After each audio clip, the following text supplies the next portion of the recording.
నేటిదిన వాక్య ధ్యానం కొరకు 37వ కీర్తన 4వ చరణంలో రాయబడిన వాక్యాన్ని చదువుకుందాం. యెహోవాను బట్టి సంతోషించుము, ఆయన నీ హృదయ వాంఛలను తీర్చును.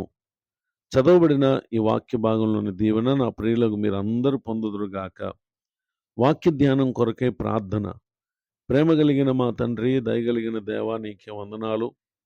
నేడు చదవబడిన ఈ వాక్య భాగం ద్వారా నాతో విను మా ప్రియులతో మీరు మాట్లాడండి. యేసు క్రీస్తు నామమున బ్రతిమాలి ప్రార్థిస్తున్నాను తండ్రి, ఆమెన్. చదవబడిన ఈ వాక్య భాగంలో ఎందరైతే ప్రభువును బట్టి సంతోషించేవారుగా ఉంటారో నిశ్చయంగా ఆయన వారి హృదయ వాంఛలను అనగా వారి హృదయంలో కలిగి ఉన్నటువంటి కోరికలను ఆయన సఫలం చేసినటువంటి దేవుడు. నిజమే, మానవ హృదయంలో ఎన్నెన్నో ఆశల కోరికలు ఉంటాయి. కానీ అనేక మంది ఇహలోక సంబంధమైనటువంటి కోరికలు కలిగి అవి తీరకపోయిన కారణం దేవునిపై వారు అనుమానమును సందేహమును కలిగి ప్రభు యందు బాధ కలిగినటువంటి వారుగా ఉంటారు.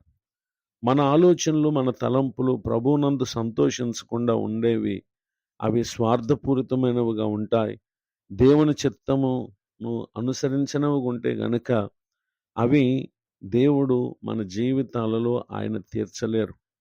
గనుకనే ప్రభువును బట్టి సంతోషించే మనసు ఎవరైతే కలిగిన వారుగా ఉంటారో నిశ్చయముగా ఆయన వారి ఆశలను తీర్చేటటువంటి దేవుడిగా ఉన్నారు. 21వ కీర్తన 2వ చరణంలో రాయబడిన వాక్యంలో, అతని మనోభీష్టము నీవు సఫలం చేయుచున్నావు, అతని పెదవుల్లో నుండి వచ్చిన ప్రార్థన నీవు మానక అంగీకరించుచున్నావు. నిజమే, ఎందరైతే ప్రభువును బట్టి సంతోషిస్తారో అట్టి వారి యొక్క మనోభీష్టమును అనగా వారి హృదయంలో కలిగి ఉన్నటువంటి ఆశను ప్రభువారు సఫలం చేసేటటువంటి దేవుడిగా ఉన్నారు. దేవునితో ఏమాత్రం సంబంధం లేకుండా, దేవుని బట్టి సంతోషించకుండా లోకంలో ఉన్నటువంటి ఆస్తి అంతస్తులను బట్టి, రకరకాల పరిస్థితులను బట్టి మనం ఆనందించచ్చు.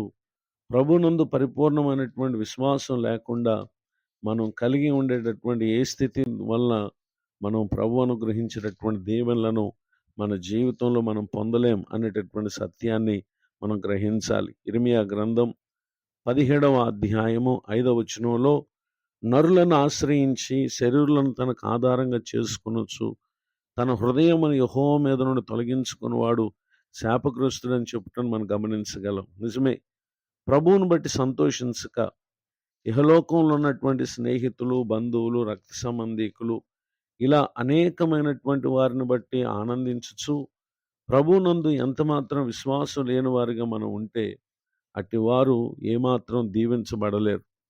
ఇర్మియా గ్రంథం 9వ అధ్యాయం 23వ వచనంలో యెహోవా ఇలాగు సెలవిచ్చుచున్నాడు, జ్ఞాని తన జ్ఞానమును బట్టి, శూరుడు తన శౌర్యమును బట్టి అతిశయింపకూడదు, ఐశ్వర్యవంతుడు తన ఐశ్వర్యమును బట్టి అతిశయింపకూడదు. కారణం ఏంటంటే, అతిశయించువాడు దేనిని బట్టి అతిశయింపవలన అనగా, భూమి మీద కృప చూపుచు నీతి న్యాయములు జరిగించుచున్న యెహోవా నేనే అని గ్రహించి నన్ను పరిశీలనగా తెలుసుకున్నటను బట్టి అతిశయింపవలను, అట్టి వాటిలో నేను ఆనందించువాడనని యెహోవా సెలవిచ్చుచున్నాడు. నిజమే, ప్రభువును బట్టి మనం అతిశయించేటటువంటి జీవితం మనం ఎప్పుడైతే కలిగి ఉంటామో నిశ్చయంగా ఆయన మన హృదయ వాంఛలను తీర్చేటటువంటి దేవుడై ఉన్నారు. ఈ మాటలు వింటున్న నా ప్రియులకు మీరు మీ మనసులో ఏ విధమైనటువంటి ఆశతో, కోరికతో మీరున్నారో మొదట ప్రభువును బట్టి సంతోషించే మనసును మీరు కలిగి ఉండండి. నిశ్చయముగా ఆయన మన ప్రతి అవసరతను తీర్చేటటువంటి దేవుడిగా ఉంటారు అనేటటువంటి విషయాన్ని తెలియచేయటానికి సంతోషిస్తున్నాను. ఒక భక్తుని జీవితాన్ని ఈ సమయంలో మనం జ్ఞాపకం చేసుకుంటే, యోబు గ్రంథం 1వ అధ్యాయము 9, 10, 11, 12 వచనాలలో ఇక్కడ యోబుపై అపవాది దేవుని యొద్ద నింద వేయుటను మనం గమనించగలం. నీవు అతని చేతి పనిని దీవించుట చేత అతని ఆస్తి దేశంలో బహుగా విస్తరించి ఉన్నది.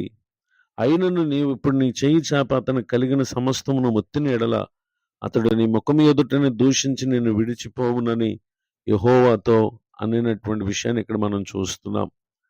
యోబు ఎంతగానో పరీక్షించబడినప్పటికీ అతడు ప్రభువును బట్టి ఆనందించేటటువంటి వ్యక్తి గనుక ఏమాత్రము అతని నోటి మాటతో అతడు పాపము చేయలేదు, దేవుడు అన్యాయం చేశానని అతడు చెప్పలేదు. కారణం ఏంటంటే యోబు యొక్క సంతోషము ఆధారం అంతా ప్రభువే గనుక అతడు సర్వం కోల్పోయినప్పటికీ ఏమాత్రం ప్రభువును విడిచిపెట్టలేదు.